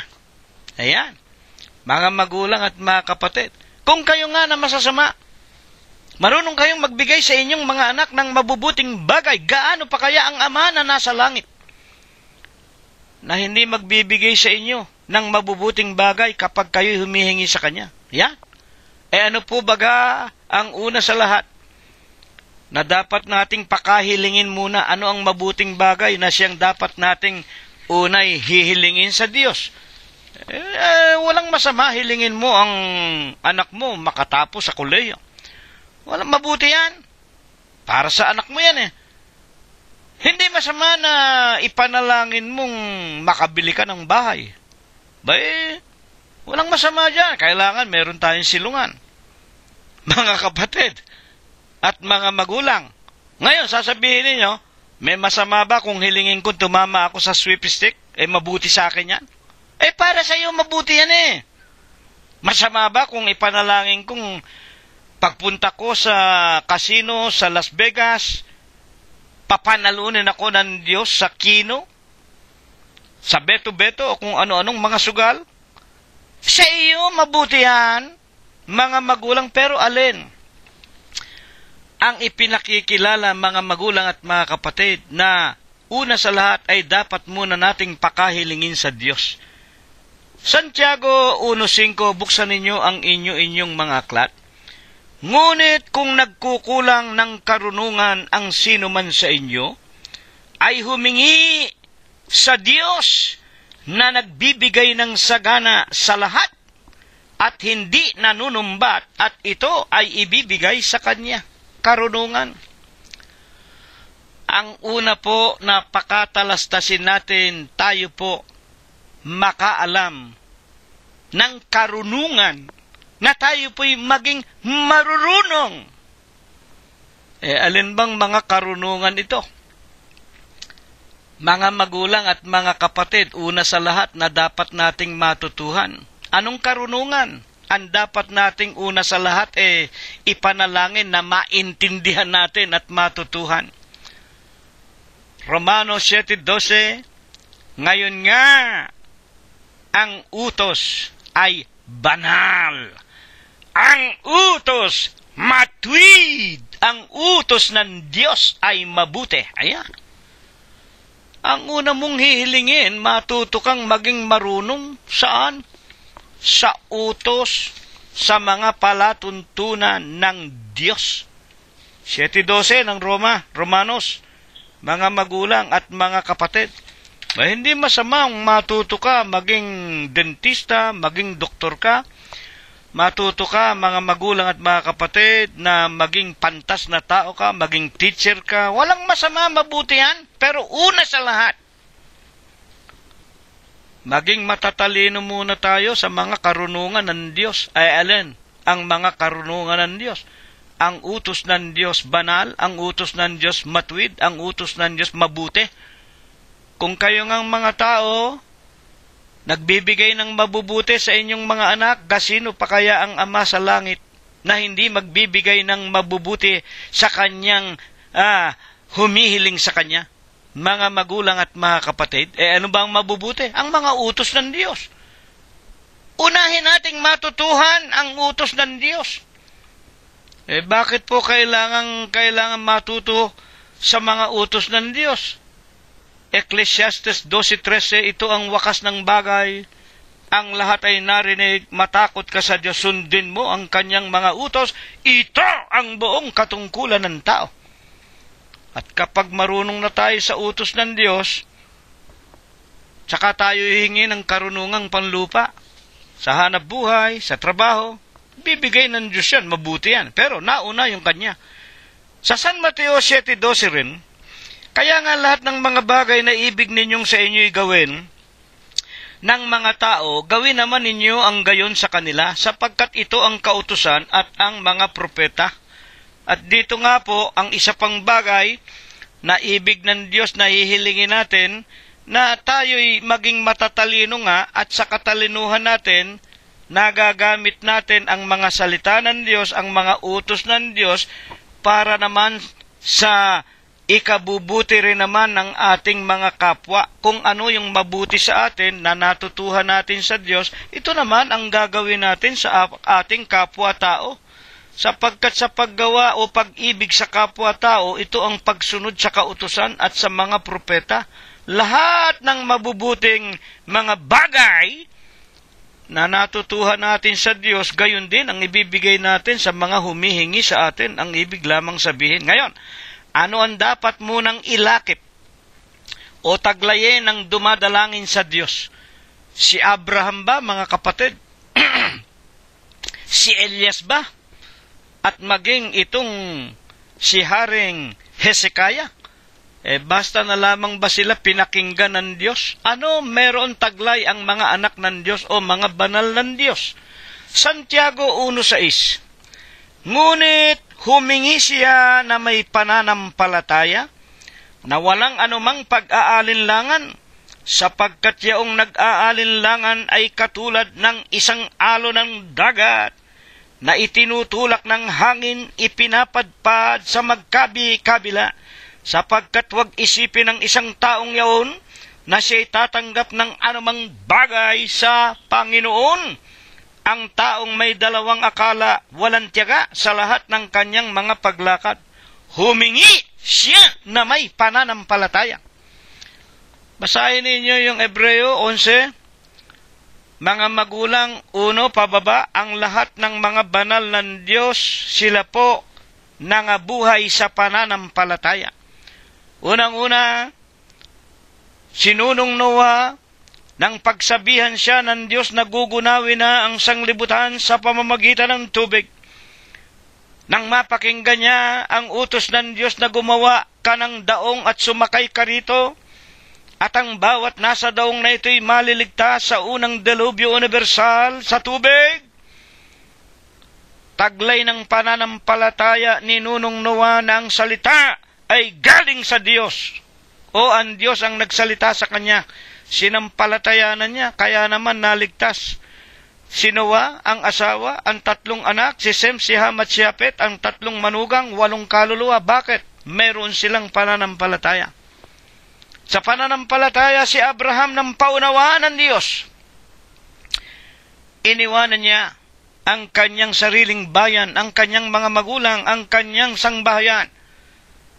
Lumakad si Abraham sa isang dakong hindi niya nalalaman kung saan siya patutungo. Sa pananampalatayang ang Diyos ang nakipag-usap sa kanya at nagsabing, lumakad ka at gagawin kitang isang malaking bansa sa sanglibutan. Sinunod ni Abraham, mga kapatid, at alam na natin ang nangyari. Sa kanya lumabas ang bansa ng Israel. Sa makatuwid ang lahat ng mga unang mga banal. Basahin ninyo ang Hebreo. Mga kapatid, hindi ko na kailangan isa-isahin marami. Marami. Napakaraming banal ng Diyos. Kailangan po ang pananampalataya. Ngayon ang tanong, ano po ang pananampalataya na natin? Ano ba ang ibig sabihin ng pananampalataya? Yan ang unang tanong. Bakit kailangan ng pananampalataya? Para yung prayer natin, yung kahilingan natin, yung request natin, yung pakikipag-communion natin, pakikipag-usap sa Diyos, ay tanggapin ng Diyos. 11:1. Ngayon nga ang pananampalataya ay siyang kapanatagan sa mga bagay na hinihintay, ang katunayan ng mga bagay na hindi nakikita ng mata ng tao. Ngayon nga ang pananampalataya ay siyang kapanatagan sa mga bagay na hinihintay. Anong magandang halimbawa nito? Ako po ay sumasampalataya, may Diyos. Ano ba ang Diyos? Walang laman at walang buto. Ang pananampalataya, faith, is believing in things not seen by the eyes. Iba yung believe. To see is to believe. Ang paniniwala ay dahil nakita. Kaya huwag kayong magagalit, kayong mga Katoliko, wala kayong pananampalataya. Meron kayong pagkilala dahil nakita ninyo, alin? Si Kristo Jesus sa kanyang larawan, sa kanyang rebulto, sa hugis ginto, hugis pilak. Pero you do not have any faith in God. Ang Diyos walang laman, walang buto. Mga magulang, pero sumasampalataya kang mayroon Diyos. Panatag na panatag ka. Merong buhay na walang hanggan. Bagaman hindi mo nakita ang kalangitan o ang buhay na walang hanggan. Mga kapatid, kaya nga ang wika ng ating Panginoong Jesucristo, higit na mapapalad yaong sa akin sumampalataya, pero hindi nila ako nakita ng personal. Sinabi niya kay Tomas, Tomas, sumampalataya ka sa akin, dahil ako nga ay nakita mo, nahipo mo ang sugat ko sa aking kamay, sa aking tagiliran. Katotohanan ang sinasabi ko sa inyo, higit na mapapalad ang mga tao na sa akin hindi nakakita, ngunit nagsisampalataya sa akin. Kaya sa huling araw, ako kayo, sa loob ng iglesia, na sumampalataya na si Kristo ang Diyos, siya ang buhay na walang hanggan, mga magulang, nasa Kanya ang salita ng buhay, higit tayong mapapalad sa mga unang mga alagad. Sila sumampalataya dahil nakita lang nila. Pero tayo, hindi natin nakita, pero panatag na panatag tayo. Sa makatwid, ang pananampalataya ay kapanatagan sa mga bagay na hinihintay. Kaya nga kanino? Ayon sa Panginoong Jesucristo, kanino natin gagamitin ang pananampalataya? 14:1. Huwag magulumihanan ang inyong puso. Magsisampalataya kayo sa Diyos. Magsisampalataya naman kayo sa akin. Ayan. Huwag magugulumihanan ang inyong mga puso. Magsisampalataya kayo sa Diyos. Magsisampalataya din naman kayo sa akin. Ang faith, para lamang sa Diyos na walang laman at walang buto, at para sa ating Panginoong Jesucristo. Bakit po? Ang wika na natin, mga magulang, sa banal na kasulatan na nabanggit natin kanina, dumarating ang araw at oras na sasambahin ng mga tunay na mananamba ang Diyos sa Espiritu at katotohanan. Yung Diyos walang laman at walang buto, Ano ang ginawa ng walang laman at walang buto na Diyos? Nagkatawan tao. Siya ang berbo. Uno-uno ng San Juan, nagkatawan tao. Mga kapatid at mga magulang, siya nga ang ating Panginoong Hesukristo. Kaya gagamitin lamang sa Diyos at sa ating Panginoon sapagkat ang dalawang ito ay iisa. San Juan 10:30. Ano pa ang dapat sampalatayanan? Bukod sa Ama at sa Anak o sa ating Diyos at sa ating Panginoong Hesukristo. Marcos 16:15. At sinabi niya sa kanila, magsiyaon kayo sa buong sanglibutan at inyong ipangaral ang ebanghelyo sa lahat ng kinapal. Ang sumasampalataya, saan? Sa ebanghelyo. At mabautismuhan, lubog sa tubig, maliligtas, dadapwat, ang hindi sumasampalataya ay parurusahan. Ayan na po. Gagamitin ang pananampalataya sa Amang Diyos, walang laman, walang buto. Sa ating Panginoong Hesukristo, sapagkat siya ang katotohanan na nagkatawan tao ang Diyos. At sa pananampalataya, saan? Sa Ebanghelyo. Utos na utos yan. Ipangangaral natin ang Ebanghelyo at ang sumasampalataya, kailangan sampalatayanan. Paano dumarating sa tao ang pananampalataya sa Ebanghelyo o sa mabuting balita? 10:17 ng Roma, ang pananampalataya dumarating sa pakikinig at ang pakikinggan ay mga salita ni Kristo Jesus. Alalaon baga mga magulang, ang pananampalataya na natin ang Ama, ang Anak at ang Espiritu o ang salita o ang Ebanghelyo. Tatlo ang dapat nating sasampalatayanan. Ano ba ibig sabihin nito? Ang ibig bang sabihin nito Ama, Anak at Espiritu Santo? Sapagkat yung Ebanghelyo sa 63 ay mga salita ng Panginoong Hesukristo. Ang wika ng Panginoong Hesukristo, ang mga salita na sa inyo'y aking sinasalita, alin ba yun? Yung Ebanghelyo na ipangangaral, pawang Espiritu at pawang buhay. Sa makatwid, ang pananampalataya para lamang sa Ama, sa Anak at sa Kanyang salita o Espiritu Santo.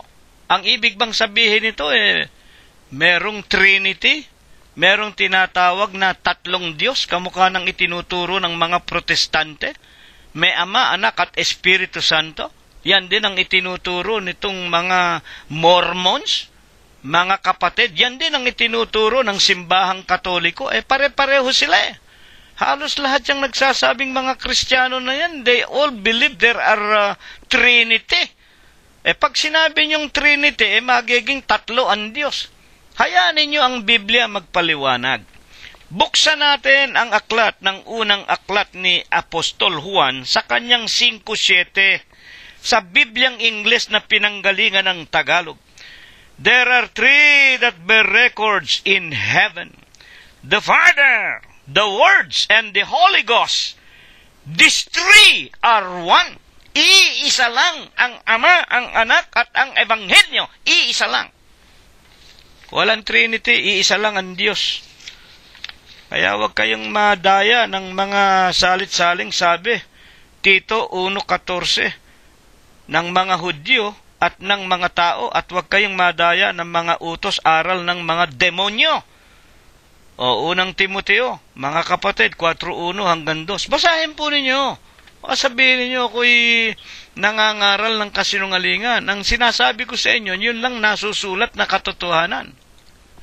Ang mga huling katanungan po natin naman, maliwanag na po, kapatid na Cirilo. Ang panalangin pala, kahilingan sa Diyos, at hindi po pala paulit-ulit. Kailangan po pala ito bukal sa puso, na inuusal natin ang gagaling sa ating kaluluwa, ang ipinapanalangin natin.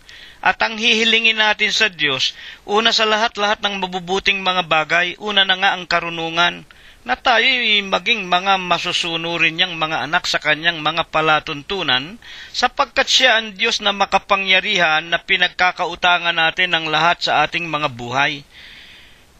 At kailangan po pala meron tayong pananampalataya sa Ama, Diyos, sa Anak, Kristo Jesus, at sa kanyang mga salita, na pawang Espiritu at pawang buhay. Kaya pala, mga kapatid at mga magulang, kung wala ang tatlong ito na dapat kilalaning iisa lamang, walang tatanggapin tayong mga tao sa ating Panginoon Diyos. Bakit? Hindi natin sinusunod ang palatuntunan o yung wika nga guideline.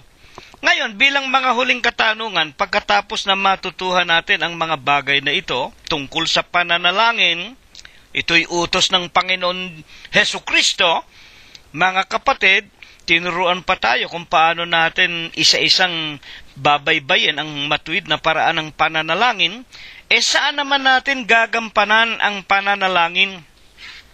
Mga kapatid, una-una po nalalaman natin yan, na ang Diyos hindi po tumitira sa mga templo at mga katedral at mga bahay na ginawa ng kamay ng tao. Ang templo ng Diyos ang ating mga puso.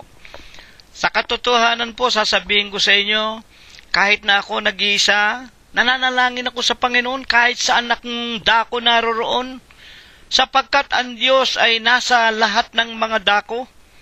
At nalalaman natin, ang Panginoong Hesukristo mismo nagsabi, dadapot ikaw, kung ikaw ay mananalangin ka, pumasok ka sa iyong silid, isara mo ang iyong bintana, lumuhod ka. At kung paano tayo mananalangin, nakaluhod, at sa ating paninikluhod, kanino natin iluluhod ang ating mga tuhod? Pilipos 2:5 hanggang 10. Sa Pilipos 2:10, sa pangalan ni Jesus, iluluhod ang lahat ng tuhod ng nasa langit, nasa lupa, at ng nasa ilalim ng lupa. Kung maninikluhod tayo at mananalangin, hindi kay Birhen Maria, hindi kay Lorenzo Ruiz, lalong hindi dyan sa mga mapagpanggap na kahalili daw ng Diyos, yung mga obispo at mga papa, arsobispong mga, naku po, huwag kayong magagalit sa akin. Mga utos sa aral ng mga demonyo yan. Sa Panginoong Hesukristo tayo maninikluhod. Mga kapatid, saan gagampanan ang tinatawag na pananalangin? Alam natin, ang Diyos nasa lahat ng dako. Pero itong tanong na ito is in general question. Ang ibig lang sabihin, from where are we going to conduct our righteous way of prayers to God? Sa lahat ba ng iglesia? Yan ang ibig sabihin. Sa lahat ba ng iglesia? Mga kapatid, sa lahat ba ng iglesia? Yun ba ang utos sa atin? Yun ba ang mabuting bagay na utos ng Diyos na ating gagampanan sa ating mga buhay? Kasasabi lang ninyo, kapatid na Cirilo, ang Diyos sumasa lahat ng dako. Kahit na nasa ilog, nasa dagat, nasa bundok, kahit na nasa ilalim ng lupa tayo, kung buhay pa tayo, manalangin tayo, iluluhod natin ang ating tuhod. Bakit itinatanong pa ninyo yan? Hindi ba ang ibig sabihin kahit saang iglesia ka naroon, Katoliko ka man, Protestante ka man, Kon ka man, Buddhist ka man, Muslim ka man, nandun ang Diyos sa lahat ng dako? Mga magulang at mga kapatid, hayaan ninyo na tayo ang magbasa ng Biblia at ang Diyos ang magpaliwanag sa atin. Saan gagampanan ang pananalangin kung meron mang lugar na ipinag-uutos ang Diyos sa Biblia? Mga kapatid, saan natin gagampanan ang pananalangin? Buksan natin, Ezra 7:23. Ang lahat ng ipinag-uutos ng Diyos ng langit, anumang bagay na ipinag-uutos ng Diyos ng langit, ayan, anumang bagay, ang ibig sabihin, anumang kabanalan, ipinag-uutos ng Diyos ng langit ay gagawing lubos sa bahay ng Diyos ng langit. Makinig kayong mabuti. Pananalangin, utos yan, kabanalan yan. At ito, nang mapasulat, Ezra 7:23, panahon po ng bansa ng Israel. Alam natin, bagaman, ang Diyos hindi tumitira sa mga building na ginawa ng kamay ng tao.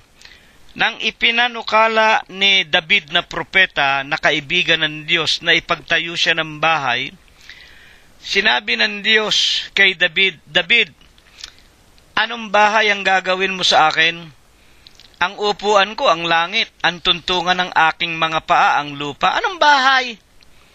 At bagaman ayaw ng Diyos na ipagtayo siya ng literal na bahay o templo, ipinahintulot niya kay David. Sapagkat si David may mabuting kalooban, kaya nga ang wika ng Biblia patungkol kay David, ang wika ng Diyos, walang katulad si David. Sapagkat ang pagmamalasakit ni David sa kabang tipan o sa mga 2 tapyas na bato at mga kautusan ng Diyos na napasulat sa aklat ng mga propeta ay gayon na lamang. Nang siya'y ihalal na kahalili ni Haring Saul bilang ikalawang hari ng Israel, ang unang pumasok sa puso't isipan ni David, Panginoon, binigyan mo ako ng palasyo, binigyan mo ako ng kaharian at kayamanan, samantalang ang iyong mga kautusan, ang 2 tapyas na bato, nandun lang sa likod ng aking palasyo. Ang ibig sabihin ni David, binigyan mo ako ng lahat ng convenience, comfortable livelihood. Walang yayaman. Ikumpara ako sa iba, nung panahon na yun, paghari ka ng Israel, napakadakila mo. Pinakamayaman ka, mga magulang, lalo na nga ang Diyos ay sumasa iyo. Panginoon, igagawa ko ng bahay. Igagawa ko ng bahay ang iyong mga salita, ang ibig sabihin, ang Biblia mo, ang Ebanghelyo mo. Ipagtatayo ko ng bahay dalanginan. Kaya nga, bagaman ayaw ng Diyos, sinabi ng Diyos kay David, igagawa mo ako ng bahay, pero hindi ikaw ang gagawa, sapagkat ang mga kamay mo'y nadungisan ng dugo ng iyong mga kaaway. Ang anak mo na si Solomon ang magtatayo ng aking tahanan. At yun nga nangyari. At yun nga po ang kapanahunan nang maitayo na ang templo, tinatawag na bahay ng Diyos, templo ng Diyos, bahay ni Solomon, templo ni Solomon sa Jerusalem ng Judea. Yan ang hanggang ngayon may natitira pa dyan. Yung mga ilang dinding na yan ang tinatawag ngayon na Wailing Wall. Hanggang ngayon, yung mga Hudyo na panatiko, nagpupuntahan doon, parang mga Katoliko rin yan May dalang panyo, may dalang bimpo, ikinukuskus sa mga pader na inaamag na at nilulumot, akala nila nandun pa ang Diyos. Wala na po yun, wala na pong bertud yun. Ginagawa pa nilang mga anting-anting. Alam yung mga Hudyo, mga parang Katoliko yan, mga yan Bagaman, tinuruan sila ng Diyos na huwag sasamba sa mga anyo. Sumasamba rin sila sa mga anyo. Yung anyo ng tabike, yung hollow block na nandoon, nilulumot na, pinupukpok yung ulo nila, umiiyak, dumadalangin doon. Mga kapatid, sa makatwid, yung templo ni Solomon na yon, ng panahon ng mga hari at inabutan pa ng Panginoong Hesukristo at ng mga apostol at ng mga unang mga Kristiyano na natili yun ang sinasabi ni Propeta Ezra 7:23. Anumang kabanalan ipinag-uutos ng Diyos ng langit ay gagawing lubos sa bahay ng Diyos ng langit. Ngayon, ano ang katunayan na yun ngang itinayo ni Solomon na bahay ng Diyos sa Jerusalem na pinanukala ni David? Ito nga ay talagang bahay na dalanginan. Sang-ayon sa ating Panginoong Hesukristo, makinig kayo, Mateo 21:13. At sinabi niya sa kanila, nasusulat, ang aking bahay ay tatawaging bahay panalanginan. Dadapwat ginagawa ninyong yungib ng mga tulisan. Putulin ko muna. Ito ang tagpo ng ating Panginoong Hesukristo nang pumaroon sa Jerusalem. Nakita niya yung mga komersyante, yung mga money changer, yung mga nagpapautang, patubuan naroon, yung nagtitinda ng mga hayop naroon. Ginawang palengke ang bahay ng Diyos, ang kapaligiran. Para bang yung simbahan ng Quiapo. O may beto-beto, may sakla. O meron pang nagtitinda ng mga yung mga herbo-herbo pamparegla meron pang pa-el kung ano. Hindi ba pumunta kayo sa Quiapo? Lahat ng uri ng mga dahon at mga punong kahoy niya itinitinda. Lahat ng gusto mong bilhin, mabibili mo dyan. At kung gusto mong magliwaliw, minsan may mga Ferris wheel pa dyan. Mga magulang at lalo na kung piyesta-piyesta. Ano ang bahay ng Diyos? Nadalanginan, mga magulang at mga kapatid, ang wika ng Panginoon. Nung panahon nila, nung panahon ng bansa ng Israel, nang pumayag ang Diyos na maitayo yung templo o bahay ng Diyos sa Jerusalem na inabutan pa ng ating Panginoong Jesucristo, ang aking bahay tatawaging bahay panalanginan. Talagang merong bahay. Kaya nga sa Hebreo 10:25, ang utos ng Diyos sa pamamagitan ni Apostol Pablo, ang pagkakatipon, huwag ninyong kalilimutan, lalo na nga, mga magulang, kung nakikita ninyong malapit na ang ikalawang pagparito, huwag ninyong kalilimutan ang pagkakatipon. At yung pagkakatipon, hindi lamang po doon sa literal na simbahan o templo ni Solomon o templo o bahay panalanginan. Kahit na sa bahay ni naman, sa bahay ko, nagkakatipon kami tuwing araw ng Huwebes at Linggo dito. Nagkakatipon tayo, huwag nating kalilimutan. Saan? Sa pangalan ng ating Panginoong Jesucristo. Kung gagamitin nating literal, yung bahay na itinayo ni Solomon do sa Jerusalem ng Judea, yun lang ang bahay panalanginan, hindi po ako makakapunta sa Jerusalem araw-araw para manalangin lang. Sana'y naiintindihan ninyo ang itinuturo ng ating sermon. Sa lahat ng dako, naroon ang Diyos. Ang pinag-aaralan natin dito, nung unang panahon pa, talagang merong bahay ng Diyos, mga magulang, na doon gagawin ang lahat ng mga gawang kabanalan. Ngayon, kapag nasa bahay na ng Diyos, ano na ang ipinakikilala ng banal na kasulatan na kanya nang paparanas sa ating mga magkakapatid. Halimbawa, ako kayo, nakarating na tayo, napaloob na tayo sa bahay ng Diyos. At alam natin, ang bahay nga ng Diyos sa huling araw na ito, nung araw talagang nagkaroon ng literal na templo ng Diyos, templo nga ni Solomon. Pero winasak na rin ng Diyos yun Sapagkat ayaw nga po ng Diyos ng tao, paparoon pa para lang makipag-usap sa Kanya. Mga magulang at mga kapatid, kuhanin muna natin ang isang katotohanan. Ano ang pinaka-spiritual na aral na itinuturo ng ating paksa na kung mananalangin tayo, paparoon tayo sa bahay niya, ang bahay niya ay bahay dalanginan, ano ang ipagkakaloob na sa atin ng Diyos? 6:25 ng San Mateo, kaya nga sinasabi ko sa inyo, huwag kayong mga balisa sa inyong pamumuhay, kung ano baga ang inyong kakainin, o kung ano ang inyong iinumin, kahit ang sa inyong katawan, kung ano ang inyong daramtin, hindi baga mahigit ang buhay kaysa pagkain at ang katawan kaysa pananamit? Anong ibig sabihin nito? Kung tayo po nasa bahay na ng Diyos, huwag na nating kabalisahan pa ang anumang mga bagay, kung anong kakainin, kung ano iinumin, kung ano ang daramtin. Bakit nga po? Hindi ba ganinyo nalalaman? Ang ibig lang sabihin ng Panginoong Jesucristo, sa Diyos, mas mahalaga ang buhay kaysa ano pa mang mga bagay. At sa Mateo 6:31, kaya nga huwag kayong mangangabalisa na magsasabi, ano ang aming kakainin, ano ang aming iinumin, o ano ang aming daramtin, sapagkat lahat ng mga bagay na ito, siyang hinahanap ng mga hentil. Yamang talastas ng inyong Ama sa kalangitan na kinakailangan ninyo ang lahat ng mga bagay na ito.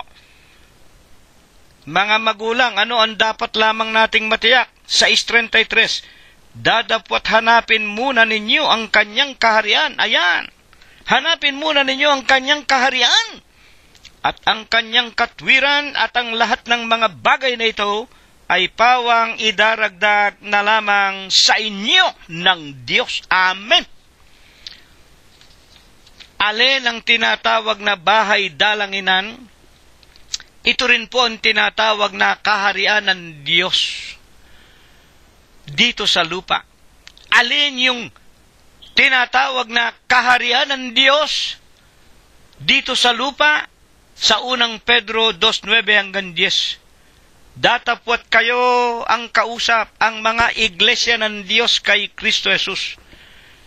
Kayo'y isang lahing hirang, bansang banal, bayan, makaharing pagkasaserdote, na nang nakaraang panahon ay hindi bahay ng Diyos, hindi kaharian ng Diyos. Dadapwat ngayon, ginawa kayong isang makahari, pagkasaserdote, bansang banal, bayang pag-aaring sarili ng Diyos. Hindi na po yung literal na bahay.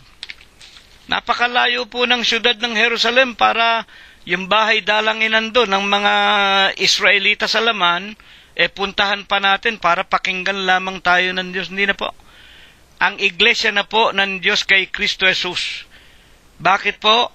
Si Kristo ang ulo ng katawan, Kolosos 1:18, sa makatwid bagay ng iglesia. Ano ang iglesia? Iglesia ng Diyos kay Kristo Jesus. Ano ang itinuturo ng mga apostol tungkol sa iglesia ng Diyos kay Kristo Jesus?